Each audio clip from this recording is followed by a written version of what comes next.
The Blue Light. There was once on a time a soldier who for many years had served the king faithfully. But when the war came to an end, he could serve no longer, because of the many wounds which he had received.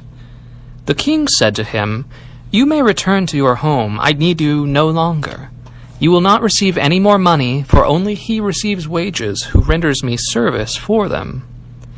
Then the soldier did not know how to earn a living, went away greatly troubled, and walked the whole day, until in the evening he entered a forest. When darkness came on, he saw a light, which he went toward, and came to a house wherein lived a witch. "Do give me one night's lodging, and a little to eat and drink," he said to her, "or I shall starve." "Oh-ho," she answered, "who gives anything to a runaway soldier?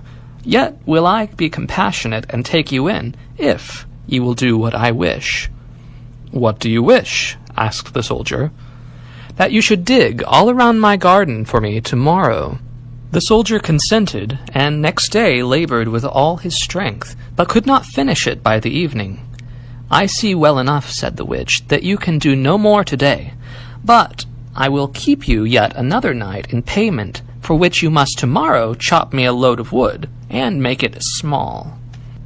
The soldier spent the whole day in doing it, and in the evening the witch proposed that he should stay one more night.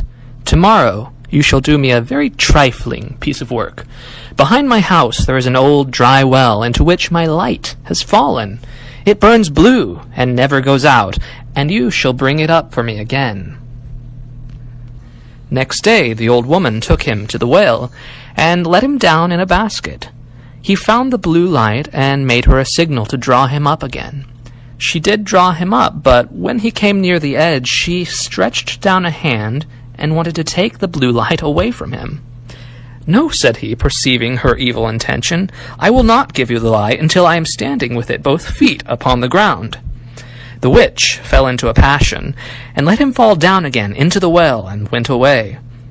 The poor soldier fell without injury on the moist ground, and the blue light went on burning, but of what use was that to him? He saw very well that he could not escape death.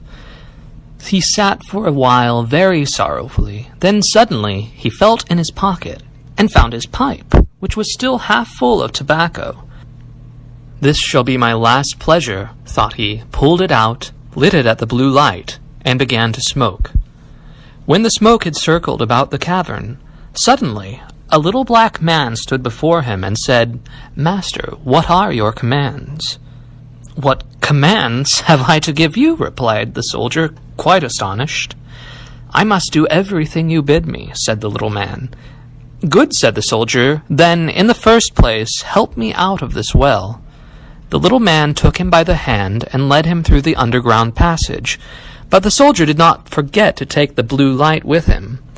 On the way the little man showed him treasures hidden there, and the soldier took as much gold as he could carry.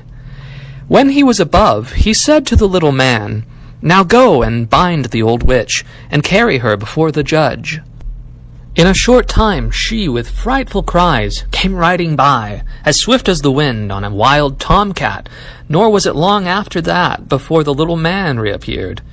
"It is all done," said he, "and the witch is already hanging from the gallows." "What further commands has my lord?" inquired the little man. "At this moment none," answered the soldier. "You may return home. Only be at hand immediately, if I summon you. Nothing more is needed than that you should light your pipe at the blue light, and I will appear before you at once." Thereupon he vanished from sight. The soldier returned to the town from which he had come. He went to the best inn, ordered himself handsome clothes, and then bade the landlord furnish him a room as magnificent as possible. When it was ready, and the soldier had taken possession of it, he summoned the little black man and said, "I have served the king faithfully, but he has dismissed me, and left me to hunger, and now I want to punish him." "What am I to do?" asked the little man. "Late at night, when the king's daughter is in bed, bring her here in her sleep. She shall do servant's work for me." The little man said, "That is an easy thing for me to do, but a very dangerous thing for you, for if it is discovered, you will fare ill." When 12 o'clock had struck, the door sprang open, and the little man carried in the princess. "Aha! You are here," cried the soldier. "Get to your work at once. Fetch the broom and sweep the chamber." When she had done this, he ordered her to come to his chair.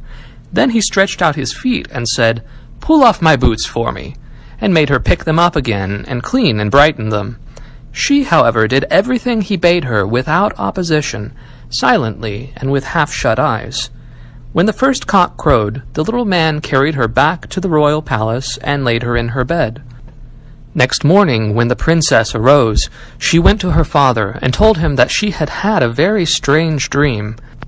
"I was carried through the streets with the rapidity of lightning," said she, "and taken into a soldier's room, and I had to wait upon him like a servant, sweep his room, clean his boots, and do all kinds of menial work.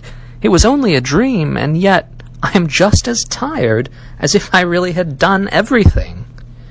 "The dream may have been true," said the king. "I will give you a piece of advice. Fill your pockets full of peas, and make a small hole in it. And then, if you are carried away again, then this will fall out and leave a track in the streets." But unseen by the king, the little man was standing beside him when he said that, and heard it all.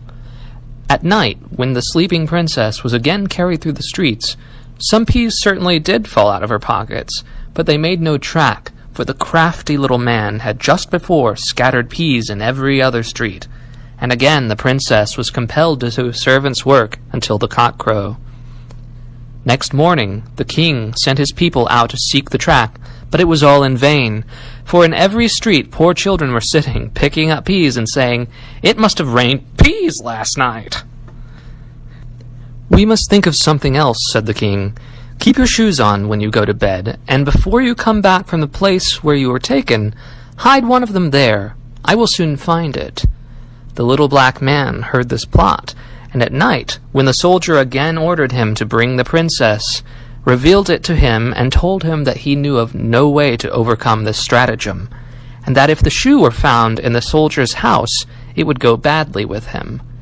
"Do what I bid you," replied the soldier.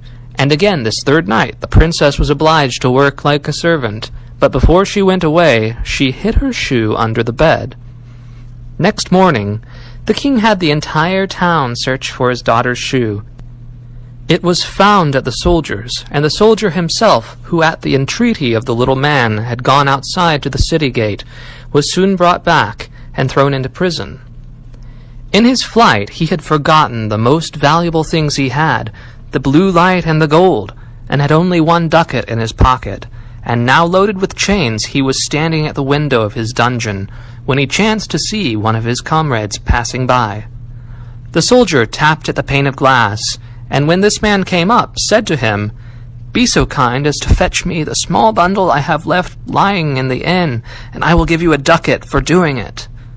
His comrade ran thither and brought him what he wanted. As soon as the soldier was alone again, he lighted his pipe and summoned the little black man. "Have no fear," said the latter to his master. "Go wheresoever they take you, and let them do what they will. Only take the blue light with you." Next day the soldier was tried, and though he had done nothing wicked, the judge condemned him to death. When he was led forth to die, he begged a last favor of the king. "What is it?" said the king. "That I may smoke 1 more pipe on my way." "You may smoke 3, answered the king, "but do not imagine that I will spare your life." Then the soldier pulled out his pipe and lighted it at the blue light, and as soon as a few wreaths of smoke had ascended, the little man was there with a small cudgel in his hand, and said, "What does my lord command?" "Strike down to earth that false judge there, and his constable, and spare not the king who has treated me so ill." Then the little man fell on them like lightning, darting this way and that, and whosoever was so much as touched by his cudgel fell to earth, and did not venture to stir again. The king was terrified. He threw himself on the soldier's mercy, and begged merely to be allowed to live. He gave him his kingdom for his own, and the princess to wife. The end.